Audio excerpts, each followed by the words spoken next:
Hey, welcome back to Squarebody Stuff. I'm Chad, your host. We've got Squeaky in the shop still yet for part 3 of the nitrous install. To catch you up real quick on what we got going on, I've got everything under the hood pretty well buttoned up except for my purge line. I still need to run a line. I found out that the little rubber hose, windshield washer fluid hose, doesn't like all that pressure, so we got to run a hard line. Not a big deal. We got the bottle mounted back here, and my next step, what we're going to be doing in this video, is I've got to fabricate a small fuel cell to go here in the toolbox for the standalone fuel system we're going to be running for the nitrous. I know if you've watched the last 2 videos, part 1 and 2, I'll put some links for those videos up in the corner up here. You can click on those to kind of get caught up. But on the last video, I told you that part 3 was going to be doing the electrical, hooking up the solenoids and fuel pump and all that stuff. But we're not going to be doing that because at that time I thought I was going to be able to just find a little fuel tank or something to slide in there and not be a big deal. But today we are going to be fabbing up a little fuel tank because I couldn't find anything. I spent a couple hours at the scrap yard and trying to find something, but just couldn't find anything that worked. So I decided to have some steel sheared out. Stopped at the steel yard to get some new stuff.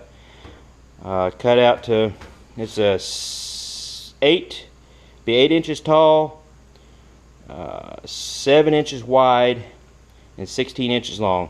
It'll be about, I think, 3.5 gallon capacity if I don't fill it all the way up. I got a couple bungs for outlet and a vent, and I'm going to use just an old fill cap off of a Squarebody. Why not? I'll cut all this stuff off, cut it down, cut a hole in the top, and fab all that up. I am going to put a different vent because this cap, I believe these caps are only vented to let air in and not pressure out if the tank builds up pressure. So I do want to put a different vent on there. I don't have it yet. It's on order, so we won't see the install of the vent today, but we'll get all this cut off of here, get some stuff, tacked up, ready to go. Anyways, we got Zeus in the shop. He won't stay in here long once I get the grinder and stuff going. Is that right, Zeus? He's just gonna make himself at home right there for now. Hey, if y'all like what you see, what we got going on here on this channel, why don't you go down there and hit that little subscribe button real quick. Then ring that little ding-a-ling bell next to it, because that gives you guys notifications when we put a new video up here on this channel. And we've also got some stuff going on in that description box down below. Check it out. You can go to our Instagram kind of thing there. I don't know what that's all about, but then we got some Facebook stuff going on down there, and probably a playlist or 2 if you want to check them out. And also give us a thumbs up if you like what we got going on here. That helps us out too on this here channel.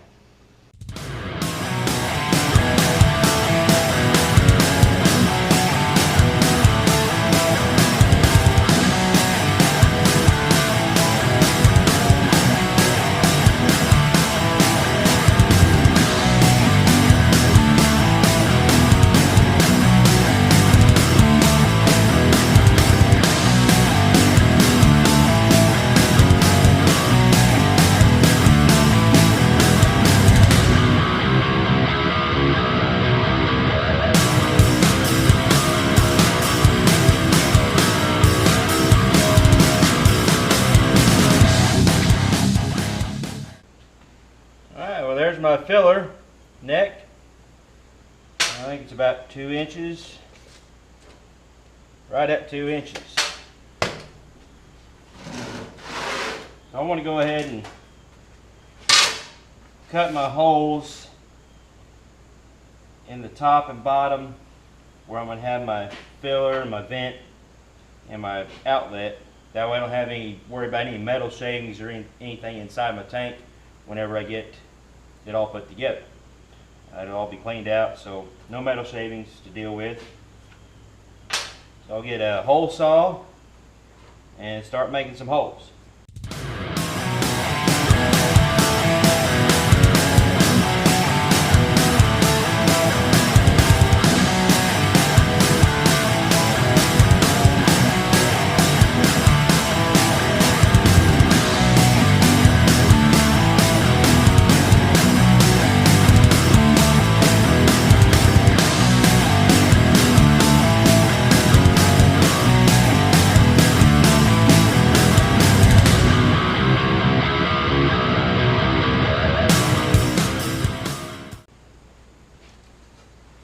Alright, I've got all my holes drilled out.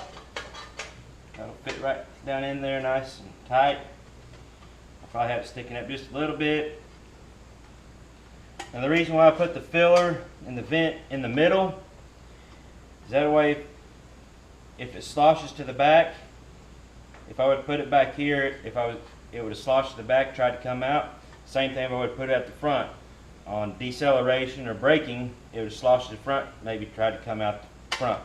But in the middle, your fuel level will pretty much always be the same. It'll either slosh one way or the other, unless you get bouncing real hard, but I'm not too worried about that. On this truck, it's not an off-road truck, but this would be the least likely place for it to slosh out. Now I think I'm going to go ahead and tack my bungs in, my fittings in, before I tack everything together, because I want them flush with the outside. So I'll probably go ahead and tack them and maybe weld them right here on the inside. The same thing with my filler neck. Hopefully it doesn't warp up too awful bad. I may just kind of stitch it a little bit. But before I do anything with these fittings, I'm going to put a little bit of anti-seize in there on the threads. Hopefully I'll keep any dingleberries, any weld spatter from getting stuck on them.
Alright, I've got it all tacked up, ready to weld it up.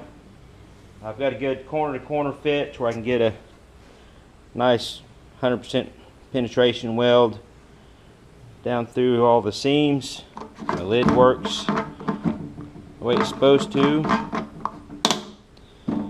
Got my fittings where they're supposed to be. I want to make sure it fit in here before I'd done any welding, just in case it didn't fit. So here it is.